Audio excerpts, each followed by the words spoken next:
And what fucking gives a man a right to think that he gets to place a monetary value on a gift from God and then enforce it with treachery and barbary? Like, you fucking pimping God's gift? Can we make albums without a sexual assault involved?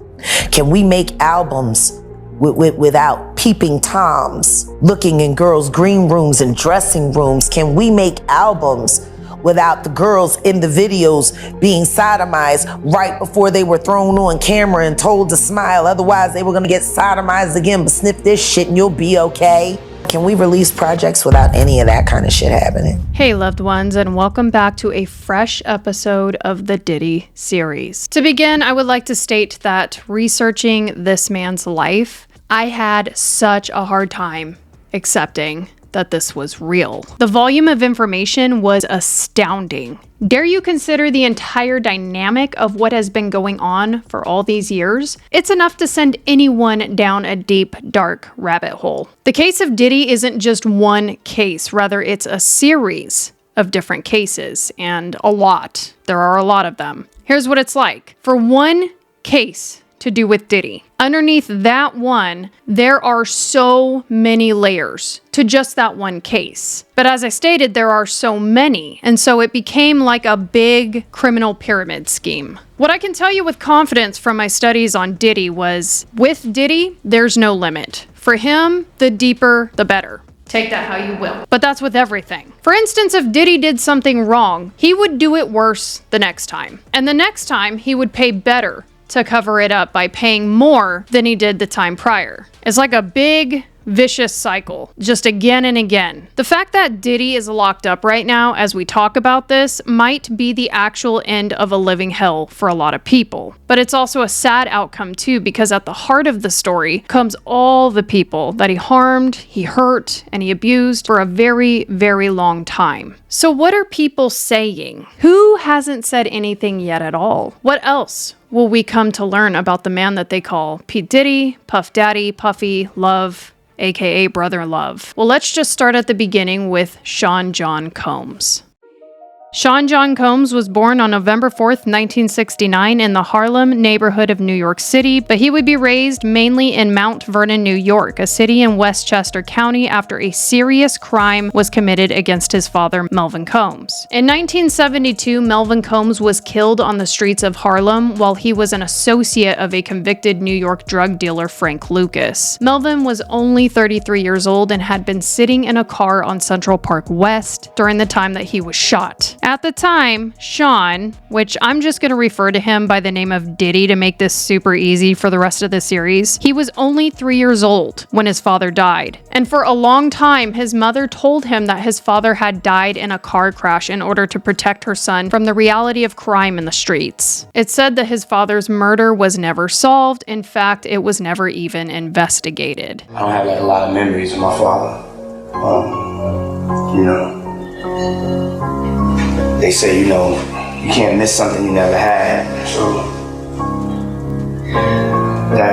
that's only a little ways right, There's definitely been times as I've gotten older that I've missed my father. He added that he didn't have anyone in his life to ask for fatherly advice while growing up, and that he was sad that he didn't have his father around to celebrate his major successes. Later, it does go to show how this experience alone, at such an early age, would shape Diddy's temper, his decisions, his interests, and just so much about Diddy and the person that he is today. Janice Combs' mother continued to raise Diddy and his sibling, Keisha Combs, but they lived in poverty. To my understanding, Keisha has continued to stay out of the public spotlight as her brother would later rise high into fame. Diddy shared a particularly harrowing memory from his childhood when his aunt was babysitting him at her home in a public housing development known as Patterson Houses in the Bronx. One day, and he quotes, "One day we woke up and there was so many roaches in my face and I was like, no, I'm not going to do that. I'm going to get out of here. I'm going to be somebody. I'm going to own something and be able to take care of my family. I don't want to live in these conditions no more." It was something that just kind of snaps you. Do not take less in life and fight back. Those roaches to this day, whenever I get comfortable, I just remember them, he affirmed. I remember living in a situation where babies weren't changed for 2 or 3 days and everything smelled and there was no food. The memory is the thing that really fuels me to make sure that one day none of us have to live like that. Now, at an early age, Diddy ended up earning the nickname Puff because of his temper. It was said that when he got upset, he would, huff and puff. And this led his loved ones to start calling him that name, Puff. And this is the original name before he would go off and start changing his own name. A lot of times this name, Puff or Puffy, would follow him later down the road in his life to stardom. One thing that I did want to note here that I feel might be relevant to his actions, because we're going to come to find out that he was very sexual, is the fact that he lost his virginity by the age of 12. By the time Diddy was 12, he considered himself to be just as good as characters that he used to watch on a show called Midnight Blue. When Diddy was broken up with in college by his girlfriend, he also stated that he had to learn to turn his feelings off, and that was when he decided to turn on being a player. And this is just young Diddy. So far, there's so much here, right? So Diddy was raised Catholic, and he graduated from Mount St. Michael Academy, which was an all-boys Catholic school in 1987. In late 2023, during an interview with GQ, Diddy spoke openly about his beliefs on God, stating that when he had lost hope in music, God, who is a female, his words, spoke to him. I stepped away for a little bit, went through a lot of things in life, and then just got that call one day from God, and she was like, it's time. Her voice sounds way better than that though, more godly though, but it was God as a woman, so she was like, it's time. And I was like, it's time.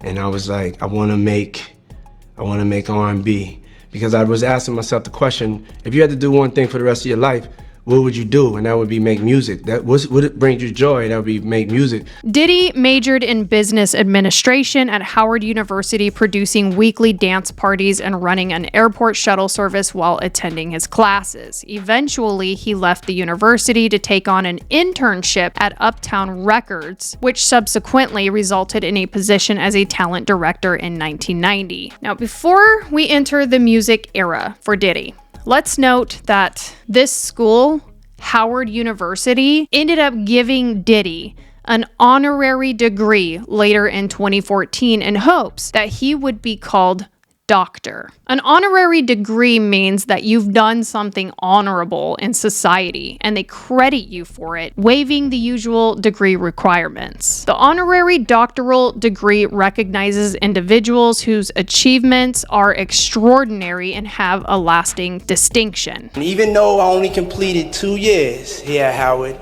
it was the greatest 2 years of my life. Congratulations, Dr. Coombs. So he only did about 2 years at that college, and then he ended up dropping out, and that's what he ended up getting. Like, they rewarded him for becoming this really big musician, but boy. In 2016, he announced a $1 million donation to the university to create a scholarship fund for undergraduate business majors in need of financial assistance, while including internships and mentoring opportunities through Combs Enterprises. Now, because of how honorable Dr. Diddy turned out, they're revoking it now and returned his $1 million contribution, terminating the agreement for his assistance. No payments toward the $1 million pledge have been due or made by Sean Combs Foundation as of this date. Therefore, no funds are due to be returned under the 2023 pledge agreement. Great. So back to dropping out, he started working at Uptown Records, where Andre Harrell founded Uptown Records. Now, we need to talk about Diddy's exposure to Andre Harrell, because Diddy, who did not have a father to help raise him, ends up getting taken real close to this guy, Andre. So first, what exactly is the history of Andre and Uptown Records? Let me give you just a little relevant history to Uptown Records. It was considered odd that Andre Harrell promoted this young man, Diddy, so quickly. Andre Harrell's background, in fact, was very similar to that of Diddy's. As another college student in the Bronx, Andre was discovered by a legendary music producer named Clive Davis. Clive had signed people up like Bruce Springsteen, Aerosmith, helping Whitney Houston rise to fame. He was huge. Clive also came out as bisexual and had been taking a special liking to Andre. And in 1985, Clive gave Andre the funds to start Uptown Records. In the music industry, there's insinuation that within that industry, people in power positions get to take advantage of young interns who will pay them back later. And that is a big insight on how some of these stars get bigger and the breeding ground for sexual abuse and allegations and how this all comes about. We sure are starting to see a lot of that in Hollywood and with famous people, aren't we? Well, regarding Uptown Records, word has it that Andre and Diddy were together on occasion, as in being intimate, as well as what's rumored to have been including Clive Davis. From 1990 to 1993, which that's kind of a long time, that's a couple years, if this was all going on, Diddy worked directly under Andre, who ended up firing Diddy after the two were said to not get along. So Diddy ended up going out a short time later, and he started his own record label called Bad Boy Records, with Clive funding Diddy the money to do so. Dirty business or what? It gets filthy. Well, there were 5 people who were said to be the originals of Uptown Records before Diddy started his label, Bad Boy Records. There was Kim Porter, who died from pneumonia, Andre Harrell, who died from a heart attack, and then Heavy D, pulmonary embolism, also known as PE, caused by a blood clot in the leg. It's been said that all 3 people supposedly writing memoirs about their life experiences, including in the music industry, when they all mysteriously passed away. So that was just 3. The other 2 are Al B. Sure and Diddy. Al B. Sure eventually started suffering from all these illnesses before he ended up in a coma, but he miraculously ended up surviving. So he's here alive and doing fine today. And then there's Diddy, who remains behind bars. So 3 people who knew things about stuff that went on in the music industry have passed away right before they were going to be releasing memoirs. I was thinking to myself the other day, Uptown Records started with 5 people. Andre Harrell, Al B. Sure, Heavy D, and Puffy. And Kim was the longest working employee because she was there from the very beginning. She was Andre's personal assistant. Kim is dead. Heavy D is dead. Andre Harrell is dead. The only 2 left are Puffy and Al almost died. Isn't that interesting? Heavy D was found dead, face down in the heart attack. Andre Harrell, heart attack. Kim died from pneumonia, but there's the first coroner's report that said that she died. It was ruled a homicide, and they found toxins in her body to prove that she had been poisoned. You know, they have poisons that create heart attack and pneumonia-like symptoms. And then right after that, Al had a meeting, and I was going to meet up with him because we were in Vegas. And then the next thing you know want to know what they all had in common, though? The survivors and the late of Uptown Records, they were all writing tell-all books. Andre was writing a book right before he died. Heavy D was working on a book before he died. Kim Porter was working on a book before she died. And Al B. Sure was working on the documentary of his life. And then he goes into a coma. Has Puffy ever been in a coma? Has anything happened to him? He must be the luckiest motherfucker, because it seems like everybody that worked at Uptown Records from the very beginning gone. Just him. There's too many coincidences. Fuck you, Honeycomb. Stamp it. We gonna get you and your little dog too. So Diddy started his own record label that year, Bad Boy Records. He signed the notorious B.I.G., also known as Biggie, and got to work on making hits and groundbreaking careers for other artists like Craig Mack, Mace, The Lox, Faith Evans, and more. Over time, he went from poverty to a net worth of $1 billion. Diddy would go on to own multiple homes, planes, yachts, cars, whatever he wanted. He had songs that began to chart #1. He started Sean John, a line of clothing, fragrances sold at stores like Macy's and Dillard's, and he also became a brand ambassador for a vodka line. However, while building his empire, Diddy amassed dangerous power. People might not understand. It's difficult when you see a brother that has so much promise become an icon as far as in the music business and stuff that he did, to turn around and tear his whole life down. But it's all because of his mentors and the people that trained him and taught him the music business. You know, it's all about the people who trained and taught him the music business, because Puff wasn't, he wasn't born a monster. You know what I'm saying? He was made into a monster, brother. Do you understand what I'm saying? He was made into a monster from the stuff that happened to him, the things that he had to do. You understand? The things that he had to do to become who he is. You know what I'm saying? Honeycomb. I think it was like 2003. There was a young woman. This young woman walked in to get approval on some paperwork. When she walked in, the door wasn't locked, so she didn't think twice about just walking in. And when she walked in, she saw Christopher Williams performing fellatio on Puff. It was disturbing because, you know, they didn't stop.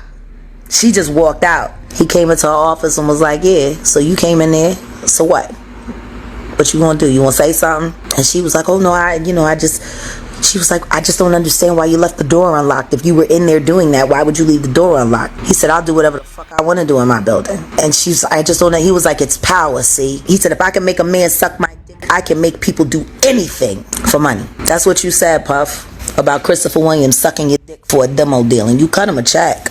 And you chased that young woman out of New York, just like you tried to chase Wendy Williams out of New York. And she came to work for me. And I loved her working for me. And she was a brilliant attorney. And she thought she was signing up for the ride of her life. You know, she's going to be, you know, head of legal at Bad Boy Entertainment and be a female. Like, that was a big deal. Until she accidentally walked into her boss's office and caught him getting head from a movie star for nothing more than an exercise of power.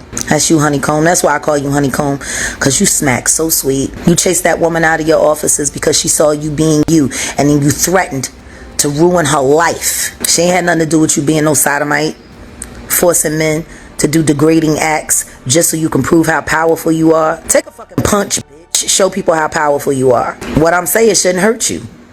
You've been so cool with it for so long. I'm charging you with ruining multiple careers and with stealing great music away from the public so you can get rich off of trash. How many fucking great artists have you blocked? How many people have you called and paid money to sign people so that they could shelf them so your projects could go on through? Everybody in your pocket, Puff. Probably because you got one of their secrets. You probably about the only other person in the industry that got more secrets than me. And that's because you know Clive Davis, and we all know he has lots of secrets. Clearly he trusts you. He stepped around Andre Harrell and gave you the keys to the kingdom. Andre was in line. But then again, you know, you had it in for Andre because Andre used to make you suck his dick. And Kim Porter had footage of it. She got you good, Puff. I guess you finally got her back, huh? Right? You're alive and she dead. You won. Andre did to you, it could have stopped with him, but you liked the power too much. So all you did was emulate what Andre Harrell did to you. See, you were a victim, and then you became a victimizer. Diddy had a lot of drama within the early 90s. While Diddy was considered within the East Coast scene of hip-hop with Bad Boy Records, the West Coast featured Death Row Records. On the East Coast were the artists that Diddy signed, such as Notorious B.I.G., also known as Biggie Smalls, or Biggie. The West Coast featuring Suge Knight, who signed artists such as Tupac Shakur. But there would be a great division between the East Coast and the West Coast. The root of the conflict can be tracked back to a friendship that originated between Tupac and Biggie.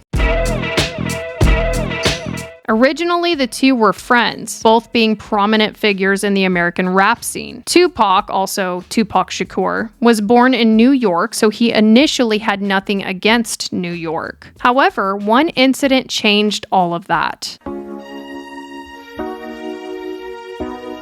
In 1994, Tupac was invited to collab with East Coast artists. He had been instructed to come to Quad Studios in New York. At the time, Tupac was being accused of sexual abuse, sodomy, and weapon possessions. So he was in New York willing to do this collab in order to keep his career afloat and also to pay his legal fees in an agreement to record with East Coast. He had an uneasy feeling before entering the building, but when they said, "Hey, what's up, Tupac?" he felt like he could relax. It was going to be okay. However, he was ambushed once he got inside. He got shot 5 times and was robbed. Tupac would live to say, "We jumped in the elevator and went upstairs. I'm limping and everything, but I don't feel nothing. It's numb. When we got upstairs, I looked around and it scared the shit out of me. Nobody approached me. I noticed that nobody would look at me. Andre Harrell wouldn't look at me. I had been going to dinner with him the last few days. He had invited me to the set of New York Undercover,